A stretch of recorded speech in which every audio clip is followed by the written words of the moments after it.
मैं हूँ योगिता, आप सभी का स्वागत है। मैं आज की इस वीडियो में आपको बताऊंगी बुध प्रदोष के व्रत के बारे में, कथा सुनाऊंगी, इसकी उद्यापन विधि और इसके महत्व के बारे में बताऊंगी। सारी सटीक जानकारी दूंगी। आप मेरे चैनल पर मेरे साथ अंत तक बने रहिएगा। अगर मेरी वीडियो आपको अच्छी लगे तो लाइक शेयर सब्सक्राइब करें और कमेंट में ओम नमः शिवाय लिखें। वीडियो शुरू करते हैं। प्रदोष व्रत आयु बुद्धि आरोग्यता या चाहे संतान, शिव पूजन विधिवत करो, दुख हरे भगवान। प्रदोष व्रत हिंदू तिथि के अनुसार 13वें दिन यानी कि त्रयोदशी को होता है। त्रयोदशी अथवा प्रदोष व्रत हर महीने में 2 बार आता है, एक शुक्ल पक्ष तो दूसरा कृष्ण पक्ष। माह की त्रयोदशी तिथि में सायं काल को प्रदोष काल कहा जाता है। इस व्रत में भगवान महादेव की पूजा की जाती है। मान्यता है कि प्रदोष के समय महादेव कैलाश पर्वत के रजत भवन में इस समय नृत्य करते हैं और देवता उनके गुणों का स्तवन करते हैं। प्रदोष व्रत को करने से हर प्रकार का दोष मिट जाता है और शिव धाम की प्राप्ति होती है। त्रयोदशी अर्थात प्रदोष व्रत करने वाला मनुष्य सदा सुखी रहता है। इस व्रत के करने से विधवा स्त्री को अधर्म से ग्लानि आती है और सुहागिन नारियों का सुहाग सदा अटल रहता है। बंदी कारागार से छूट जाता है। जो स्त्री पुरुष जिस कामना को लेकर इस व्रत को करते हैं उनकी सभी मनोकामनाएं कैलाशपति शंकर जी पूरी करते हैं। सूत जी कहते हैं, त्रयोदशी व्रत करने वाले को 100 गौदान का फल प्राप्त होता है। इस दिन व्रत को जो विधि विधान और तन मन धन से करता है उसके सभी दुख दूर हो जाते हैं। सप्ताह के 7 दिनों के प्रदोष व्रत का अपना अपना विशेष महत्व है। अब हम प्रदोषवार के महत्व के बारे में जान लेते हैं। रवि प्रदोष आयु वृद्धि व स्वास्थ्य लाभ हेतु रविवार को प्रदोष व्रत करें। रविवार प्रदोष को भानु प्रदोष भी कहा जाता है। सोमवार प्रदोष अभीष्ट सिद्ध हेतु अर्थात इच्छित फल प्राप्ति हेतु सोमवार को प्रदोष व्रत करें। मंगलवार प्रदोष रोग से मुक्ति व स्वास्थ्य और ऋण से मुक्ति हेतु मंगलवार को प्रदोष व्रत करें। मंगलवार प्रदोष को भौम प्रदोष भी कहा जाता है। बुध प्रदोष सर्वकामना सिद्ध हेतु और शिक्षा व ज्ञान प्राप्ति के लिए बुधवार को प्रदोष व्रत करें। बुध प्रदोष को सौम्यवार प्रदोष भी कहा जाता है। गुरु प्रदोष शत्रु विनाश हेतु और पितरों से आशीर्वाद के लिए बृहस्पति को प्रदोष व्रत करें। गुरु प्रदोष को गुरुवारा प्रदोष भी कहा जाता है। शुक्र प्रदोष सौभाग्य और स्त्री की समृद्धि हेतु शुक्रवार को प्रदोष व्रत करें। शुक्र प्रदोष को ऋगुवारा प्रदोष भी कहा जाता है। शनि प्रदोष पुत्र प्राप्ति हेतु और नौकरी व उन्नति के लिए शनिवार का प्रदोष व्रत रखें। अब हम प्रदोष व्रत की विधि के बारे में जान लेते हैं। ब्रह्म मुहूर्त में उठकर नित्य कर्मों से निवृत्त हो भगवान शंकर का स्मरण करें। निराहार रहें। सायंकाल सूर्य अस्त से 1 घंटा पूर्व स्नान आदि कर्मों से निवृत्त हो सफ़ेद वस्त्र धारण करें। पूजन स्थल को स्वच्छ जल और गाय के गोबर से लीप कर मंडप को भली भांति सजाकर 5 रंगों को मिलाकर पुष्प की आकृति बनाकर कुशा के आसन पर उत्तर पूर्व दिशा की ओर मुख करके बैठें और शंकर भगवान का पूजन करें। ओम नमः शिवाय इस पंचाक्षर मंत्र का जाप करते हुए जल चढ़ाएं। ऋतुफल अर्पित करें। जल चढ़ाते समय इस बात का विशेष ध्यान रखें कि जल धारा टूटे नहीं। इसी प्रकार मंत्र का जप लयबद्ध हो जाए।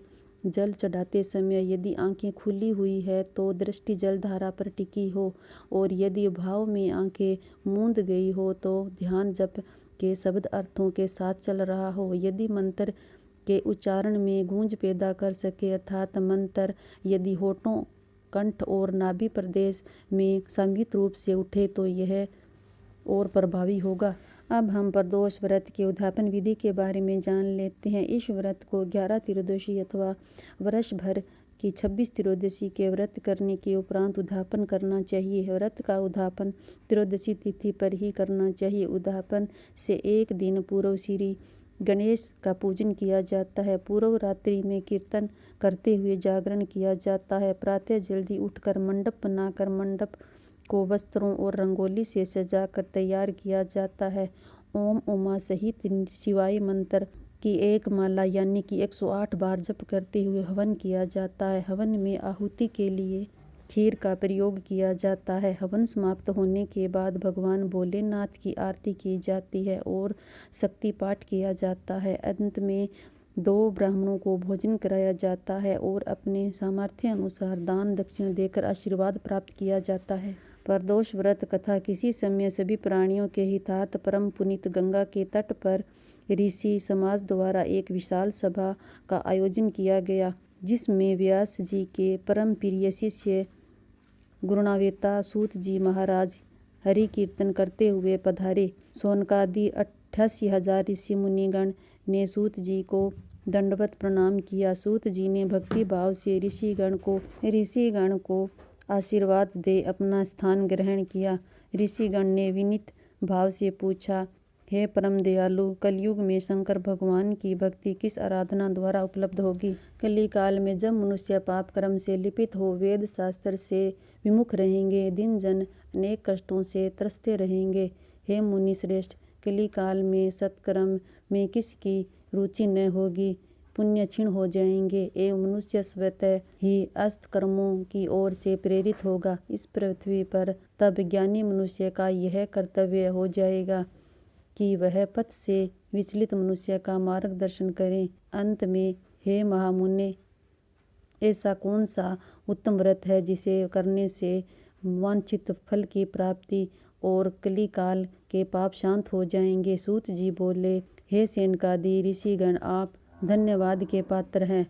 आपके विचार प्रशंसनीय व जन कल्याणकारी है। आपके हृदय में सदा परहित की भावना रहती है। आप धन्य है। हे शौनकादि ऋषिगण, मैं उस व्रत का वर्णन करने जा रहा हूँ जिसे करने से सब पाप और कष्ट नष्ट हो जाते हैं तथा जो धन वृद्धि कारक सुख प्रदायक संतान में मनवांछित फल प्रदान करने वाला है। हे ऋषिगण, यह प्रदोष व्रत जिसका वृत्तांत मैंने सुनाया है, किसी समय शंकर भगवान ने सती जी को और वेद व्यास मुनि ने मुझे सुनाया था। प्रदोष व्रत में प्रातः स्नान कर निराहार रहकर शिव जी का मनन करें, मंदिर जाकर शिव आराधना करें, माथे पर त्रिपुण धारण कर बेल पत्र, धूप, दीप, अक्षत व ऋतु फल अर्पित करें। रुद्राक्ष की माला से सामर्थ्य अनुसार ओम नमः शिवाय जपें, ब्राह्मण को भोजन कराएं और दान दक्षिणा दें। तत्पश्चात मौन व्रत धारण करें। संभव हो तो यज्ञ हवन कराएं। ओम ह्रीं क्लीं नमः शिवाय स्वाहा मंत्र से यज्ञ स्तुति दें। इससे अभीष्ट फल की प्राप्ति होती है। प्रदोष व्रत में व्रती एक बार भोजन करें और पृथ्वी पर शयन करें, इससे सर्व सिद्ध कार्य होते हैं। श्रावण मास में इस व्रत का विशेष महत्व है। सभी मनोरथ इस व्रत को करने से पूर्ण होते हैं। सूत जी आगे बोले, सप्ताह के 7 दिन के प्रदोष व्रत का अपना अपना विशेष महत्व है। जो व्रत करना हो उस वार को पड़ने वाला त्रयोदशी का चयन करें तथा उसी वार के अनुसार कथा पढ़ें और सुने। वार के अनुसार जो व्रत किया जाए तदनुसार उसका फल प्राप्त होता है। शौनकादि ऋषि बोले, हे दयालु, कृपया आप मुझे बुध त्रयोदशी व्रत के बारे में बताइए। सूत जी आगे बोले, बुध त्रयोदशी व्रत से सर्व कामनाएं पूर्ण होती है। इस व्रत में हरी वस्तुओं का प्रयोग करना चाहिए, शंकर भगवान की आराधना करनी चाहिए, धूप दीप बेल पत्र आदि से पूजा करनी चाहिए। एक पुरुष का नया विवाह हुआ। विवाह के 2 दिन बाद उसकी पत्नी मायके चली गई। कुछ दिन बाद वह पुरुष पत्नी को लेने उसके मायके गया। बुधवार जब वह पत्नी के साथ लौटने लगा तो ससुराल पक्ष ने उसे रोकने का प्रयत्न किया कि विदाई के लिए बुधवार शुभ नहीं है, लेकिन वह नहीं माना और पत्नी के साथ चल पड़ा। नगर के बाहर पहुंचने पर पत्नी को प्यास लगी। पुरुष लोटा लेकर पानी की तलाश में चल पड़ा। पत्नी एक पेड़ के नीचे बैठ गई। थोड़ी देर बाद पुरुष पानी लेकर वापस लौटा। उसने देखा कि उसकी पत्नी किसी के साथ हंस हंस कर बातें कर रही थी और उसके लोटे से पानी पी रही थी। उसको क्रोध आ गया। वह निकट पहुंचा तो उसके आश्चर्य का कोई भी ठिकाना न रहा।